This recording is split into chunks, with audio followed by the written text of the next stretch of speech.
থেকে এই প্রথম যেটা, যে creating child parent class process, যেটা এটার একটু সলিউশনটা একটু এক্সপ্লেইন করি। দেখো, তো এখানটাতে কিছু লাইন আমি এক্সট্রা অ্যাড করেছি, যেমন হচ্ছে এই যে প্যারেন্টের এটা, প্যারেন্টের ক্লাসের প্রসেস আইডি। প্রথম কোশ্চেনটায় এই যে আমরা ফর্ক মানে জানি কি, ফর্ক মানে হচ্ছে চাইল্ড প্রসেস ক্রিয়েট করা। তো এই যখন এই প্রোগ্রামটা রান করবে, এই ফর্ক করার আগে এইটার একটা আইডি থাকবে। এই আইডিটা দেখার জন্য আর কি মূলত এই লাইনটা আমি লিখেছি এখানেতে, এটাতে না লিখলে সমস্যা নেই। এখন চাইল্ড সমান ফর্ক দিলাম, তাহলে এখন চাইল্ড যে প্রসেসটা সেটাতে হচ্ছে আইদার জিরো হবে, আহ না হলে জিরো থেকে বড়, মানে ওয়ান ওয়ান ওয়ানের থেকে বড় হচ্ছে এখানটাতে। তো ওয়ানের থেকে বড় হলে আবার ফর্ক করবে একবার। আর যদি সেক্ষেত্রে আবার একবার জিরো সমান হতে হবে আবার, অথবা হচ্ছে জিরো থেকে মানে ওয়ানের থেকে বড়। চাইল্ড সমান জিরো আর ফর্ক দিয়ে কি করে কি হচ্ছে সেটা একটু এক্সপ্লেইন করি। ফর্ক ফাংশন যেটা ও করে কি, ফর্ক ফাংশন হচ্ছে একটা ভ্যালু রিটার্ন করে, নেগেটিভ, জিরো অথবা পজিটিভ কোনো ভ্যালু। নেগেটিভ ভ্যালু মানে হচ্ছে চাইল্ড প্রসেস ক্রিয়েট করা পসিবল হয় নাই, জিরো মানে হচ্ছে যে নিউ চাইল্ড প্রসেস ক্রিয়েট করা পসিবল হয়েছে, মানে ক্রিয়েট হয়েছে। আর জিরো থেকে বড় মানে হচ্ছে প্যারেন্ট প্রসেস, প্যারেন্ট অথবা করারকে রিটার্ন করা হয়েছে, মানে হচ্ছে জিরো যদি আর কি অ্যান্সার দেয় তার মানে হল ক্রিয়েট হয়েছে, আর জিরো ভ্যালু চেঞ্জ হয়ে গেলে তার মানে আবার অরিজিনাল যে প্যারেন্ট তার কাছে রিটার্ন করেছে। হ্যাঁ, ওই প্যারেন্টের আইডির কাছে রিটার্ন করা হয়েছে। এখন এইখানে একটা এক্সাম্পল, এটা না, আমরা আবার আমাদের কোশ্চেনে যাই। তাহলে ফার্স্টে যখন এখানে ফর্ক দেওয়া হয়েছে, এই যে প্রথম যে এই প্রোগ্রামটা রান করার সময় একটা প্রসেসের আইডি থাকছে, হ্যাঁ। তো এখানেতে চাইল্ড দেওয়াতে কি হচ্ছে, চাইল্ড সমান এখানেতে চাইল্ডের ভ্যালু কত, জিরো। যদি চাইল্ডের ভ্যালু জিরো হয়, হ্যাঁ, তখন কি হবে, এই ফাংশনটুকু কাজ করবে। আর চাইল্ডের ভ্যালু যদি জিরো না হয়, বড় কিছু হয়, ওয়ানের থেকে বড় কিছু, সেই সময় এইটুকু কাজ করবে। তো এইটুকু মানে কি, এইটুকু মানে হচ্ছে আমাদের প্যারেন্ট প্রসেসটা আগে কাজ করছে, ঠিক আছে।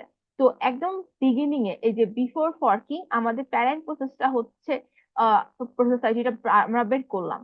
এরপরে হচ্ছে চাইল্ড প্রসেস চলবে, চাইল্ড প্রসেস টু যেটা, হ্যাঁ, চাইল্ড প্রসেস টুটা হচ্ছে আগে কাজ করবে। কারণটা হলো এই যে প্রথমে যখন আমরা ফর্ক দিয়েছি, আমাদের প্রসেস আমাদের চাইল্ডের মধ্যে ঢুকছে হচ্ছে প্যারেন্ট প্রসেসের ওইটা চলছে, মানে ইনিশিয়ালি প্যারেন্ট প্রসেসের ওটা চলবে, তাহলে প্যারেন্ট প্রসেস যেহেতু ফার্স্ট প্রায়োরিটি, তার জন্য হচ্ছে আগে প্যারেন্ট প্রসেসের কাজটা আগে হবে, তার তার জন্য এই পার্টটুকু আগে আসবে।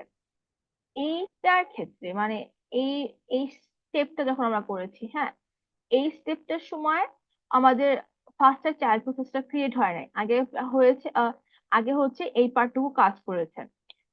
তারপরে আবার যখন এই পার্টটা কাজ করেছে, তখন হচ্ছে এই ফর্ক ফাংশনটা জিরো রিটার্ন করেছিল, হ্যাঁ। যার কারণে হলো আহ এই ফর্ক ফাংশনটা জিরো রিটার্ন করেছে বলে হচ্ছে ফার্স্টে আগে চাইল্ড প্রসেস টুটা হয়েছে, দেন হচ্ছে চাইল্ড প্রসেস ওয়ানে গেছে, তার মানে হচ্ছে এই এই কাজটা এক্সিকিউট করার পরে হচ্ছে এই চাইল্ডের ভ্যালুটা হচ্ছে, চাইল্ড প্রসেস ওয়ানে যাওয়ার কারণ হচ্ছে তখন হচ্ছে চাইল্ডের ভ্যালুটা আবার জিরো হয়ে গেছে, ঠিক আছে। আবার লাস্টে যে হচ্ছে এখানে তারপরে যে আবার এই পার্টটা, এখন এরকম ধারাই হচ্ছে কেন, কারণ হচ্ছে এটার কোনো মানে অ্যাকচুয়াল কোনো সিকোয়েন্স নাই। যে যখন তোমার আমাদের এই যে এখানটাতে যে প্রসেসটা চলছে, যেখানে দেখো PS-E দেই, এখানে দেখো অনেক প্রসেস চলছে। তো এই প্রসেস গুলো চলাকালীন সময় এক একবার এক একটা আসতে পারে, হ্যাঁ। যে ফার্স্টে হচ্ছে প্রথমে হচ্ছে চাইল্ড প্রসেস প্রথমটা আর কি মানে প্রথমে হচ্ছে ফর্কের ভ্যালুটা জিরো রিটার্ন করলো, তাহলে হচ্ছে প্রথমেই এইটা কাজ করবে। তারপরে এখানে যখন এই পার্টটা কাজ করছি, তখন ফরকে ভ্যালু সাপোজ ধরো হচ্ছে জিরো রিটার্ন করছে, করে নাই, বড় কিছু ভ্যালু রিটার্ন করছে, তার মানে কি তখন আমরা প্যারেন্ট প্রসেসেই আছি, তাহলে হচ্ছে তখন এই পার্টটা কাজ করবে, তারপর হচ্ছে এই পার্টটা কাজ করবে। মানে এটা হচ্ছে ভ্যারাই করতে পারে। হ্যাঁ, তোমাকে জাস্ট এটা বুঝতে পারছি, তিনবার যেহেতু আমরা বলছি, তাহলে ফার্স্টে হবে হয় চাইল্ড হবে, না হয় হচ্ছে প্যারেন্ট রিটার্ন করবে, এই দুইটার মধ্যে একটা। আবার এই প্যারেন্টের মধ্যে আইদার হচ্ছে চাইল্ড হবে অথবা প্যারেন্টটা রিটার্ন করবে, হ্যাঁ। এটা হচ্ছে মূলত যে দেখো আমি প্রোগ্রামটা আবার এখানে রান করছি, দেখেছি এখানে দেখো প্রথমে ওয়ান, তারপর টু, তারপর থ্রি হয়েছে, তার আগে ছিল হচ্ছে টু, তারপর ওয়ান, তারপর থ্রি। আবার তার আগের বার ট্রাই করে দেখি, তখন দেখাচ্ছে কি টু, তারপর থ্রি, তারপর ওয়ান, মানে এটা ইন্টারচেঞ্জ হতে পারে। এখন এইটা তো আমি এটা কিভাবে দেখছি, এখানটাতে দেখো আমি প্রিন্ট এফ দিয়ে রেখেছিলাম, এই যে প্রিন্ট এফ এর ভ্যালু গুলাই হচ্ছে আমার এখানটাতে আউটপুটে দেখাচ্ছে। প্রথমে হচ্ছে বিফোর ফর্কের আমাদের প্রসেসের আইডিটা, দেন হচ্ছে এখানটাতে যখন প্রথম চাইল্ডটা কাজ করছে তখন, মানে যখন যে প্রসেসটা আগে কাজ করেছে সেই প্রসেসটার আইডিটা এবং তার প্যারেন্টের আইডিটা, যেহেতু এই তিনোটাই হচ্ছে ইনিশিয়ালি এই প্রসেসটা থেকে সাব মানে সাবসেক্ট আর কি চাইল্ড, এই কারণে ওদের সবকটা প্যারেন্ট এখানটাতে সেম।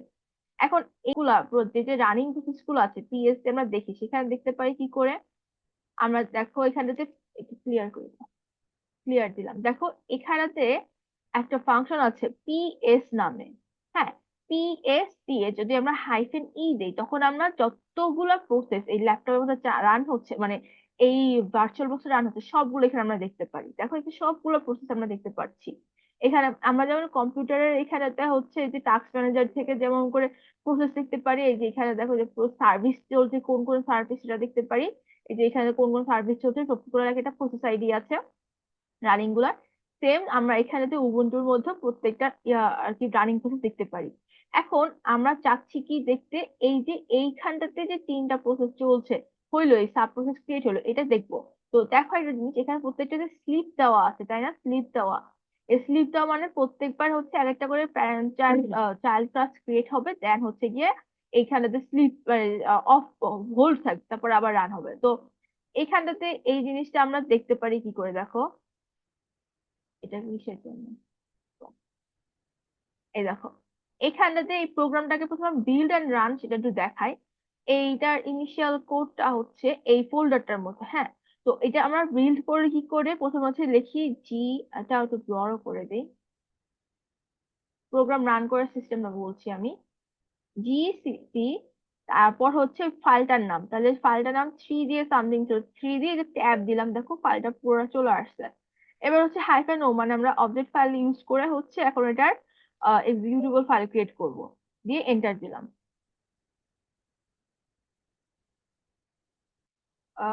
কি হইলো, আচ্ছা নেম দেওয়ার পর এখানে দেখো এখানে ডট ডট সি হবে, এটা মিস হয়েছে, এই যে দিলাম। এই দেখো এখানেতে, আচ্ছা এটা আগে ডিলিট করে নেই, নতুন করে এটা ক্রিয়েট করে দেখানো সেখানে, ডিলিট করে দিলাম।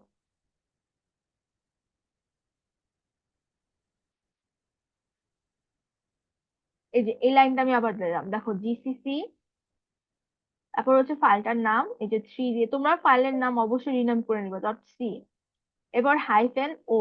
এবার হচ্ছে এটার যে ই ফাইলটার নাম এক্সিকিউটেবল, এটা আমি নাম এ দিলেও হবে, কোনো প্রবলেম নাই। এ বা ই এক্স ই দিলাম, না না ইএক্সি না, এ দিলাম। হ্যাঁ, তিনটা তিনটা এ দিয়ে এন্টার। এই দেখো তিনটা এ দিয়ে যেটা এক্সিকিউটেবল প্রোগ্রাম ক্রিয়েট হয়ে গেছে। এখন হচ্ছে আমরা এটাকে রান করবো, তাহলে ডট স্ল্যাশ এ এ এ দিয়ে এন্টার দিলাম। দেখো এই যে এখানটাতে কিন্তু এই প্রোগ্রামটা রানিং আছে। হ্যাঁ, এই রানিং থাকা অবস্থাতেই আমি যদি এখন এখানটাতে পিএস, আচ্ছা এখানে সিডি ডট,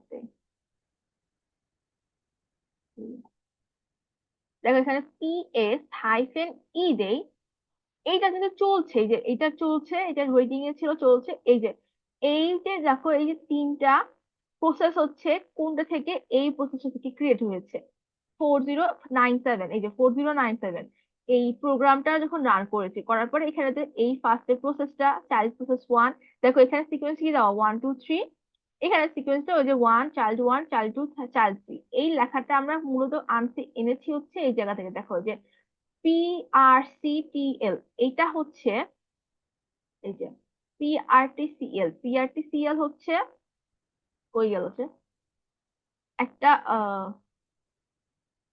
প্রসেসের জন্য রিসোর্সের লিমিট এসব আর কি আমরা বসাইতে পারি। হ্যাঁ, তো এটা হচ্ছে এই লাইব্রেরি থেকে আর কি এনেছি।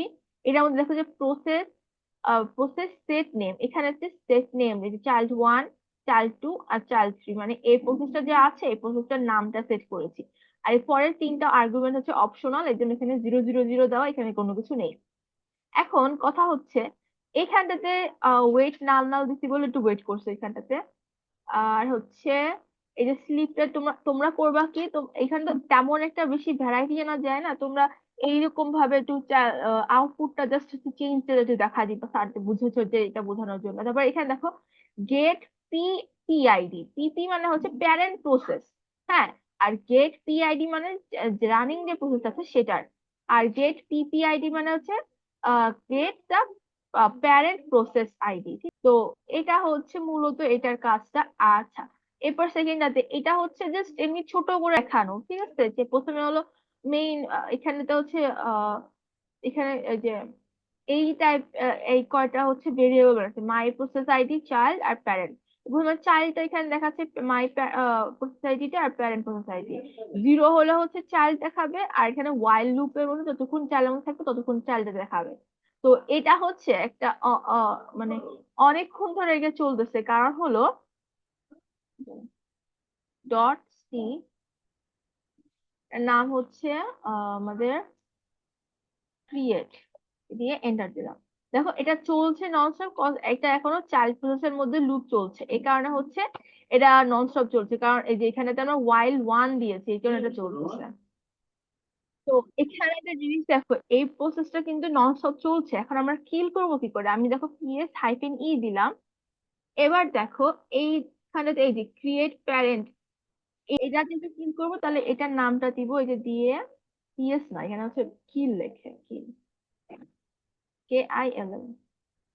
এই দেখো কিল, এটা দিলাম, আর এটা হচ্ছে অন হোল্ড হয়ে গেছে, মানে এই প্রসেসটা কিল হয়ে গেছে, আর এই এই লেখা বন্ধ হয়ে গেছে। এবার হচ্ছে আমরা সিম্পলি এখান দিয়ে কন্ট্রোল সি দিলাম, কন্ট্রোল সি দিলাম, আর এটা হচ্ছে বন্ধ হয়ে গেছে। ওকে। তো এবার হলো আমার লাস্টে যেটা, সেটা একটু দেখি ফ্রম টার্মিনাল। এটা হচ্ছে জাস্ট এই যে আমরা প্রসেস বানাচ্ছি না, এই প্রসেসটা হচ্ছে আমরা টার্মিনাল থেকেও কয়টা প্রসেস চাই সেটা বলে দিতে পারি, হ্যাঁ, ক্লিয়ার থিং। দেখো আমরা এটার জন্য আবার লিখি জিসিসি, এটার ফাইলটা দিয়ে করে দেওয়া, তাহলে ওর সামনে একটু ক্লিয়ার হবে, আবার একটু দেখা যাচ্ছে। দেখো জিসিসি হচ্ছে from terminal dot C hyphen O, এবার হচ্ছে এটার এক্সিকিউটেবল ফাইলের নাম দিলাম টার্মিনাল, টার্মিনাল দিলাম, দিয়ে এন্টার। দেখো এই ফাইলটা ক্রিয়েট হয়ে গেছে। এবার ডট স্ল্যাশ টার্মিনাল দিলাম, এন্টার।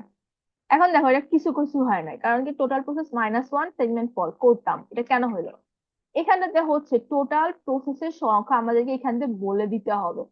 এই যে টার্মিনাল লিখছি না, এই টার্মিনাল এখান দিয়ে, হ্যাঁ, আর প্রত্যেকটার জন্য নাম বলে দিতে হবে। তো আমি এখান দিয়ে যখন দিব তখন এভাবে দিয়ে আমার দিব হচ্ছে, মনে করো আমি তিনটা প্রসেস চাই, 1 2 3, টোটাল প্রসেস তিনটা, হ্যাঁ।